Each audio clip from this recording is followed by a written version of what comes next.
Này bạn Hiền ơi, ngồi đây tôi kể bạn nghe chuyện đời. Cuộc đời công nhân quen đi sớm về khuya, có khi không thấy mặt trời.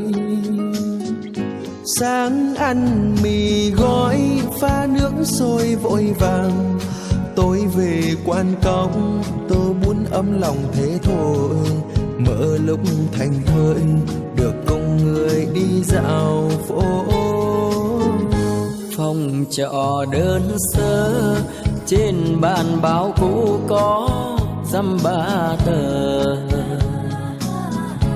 Cuộc sống tạm bợ gác nhỏ nằm chung thôi, dăm ba đứa bạn xa xôi. Đứa quê ngoài Bắc đã lâu chưa lần về, đứa ở miền Trung quanh năm mưa dầm nắng cháy, đứa nơi miền vườn miền Tây mưa lũ. Ba đứa ba tâm sự buồn. Cuộc đời công nhân sống giữa nơi phồn hoa, không nguôi nỗi nhớ nhà nhớ mẹ cha già trong ngóng. Bao nước mắt mồ hôi, bao nhọc nhằn hôm sớm, mơ một ngày về quê hương. Cuộc đời công nhân mang tuổi xuân mà đi, bao gian khó xa gì vững niềm tin vào tương lai. Gặp bạn đêm nay tâm sự chưa dài, hẹn mai một nhé tôi kể tiếp bạn nghe chuyện đời công nhân.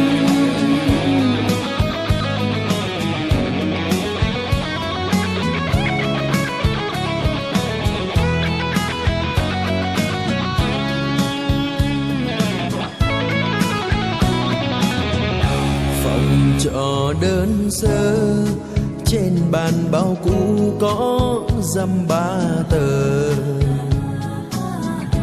Cuộc sống tạm bợ gác nhỏ nằm chung thôi, dăm ba đứa bạn xa xôi.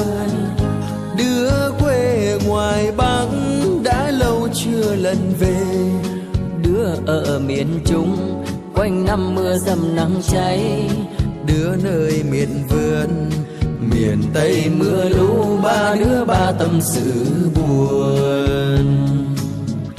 Cuộc đời công nhân sống giữa nơi phồn hoa, không nguôi nỗi nhớ nhà nhớ mẹ cha già trong ngóng.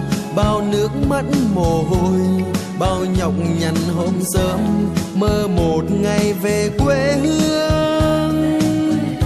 Cuộc đời công nhân mang tuổi xuân mà đi, bao gian khó xa gì vững niềm tin vào tương lai.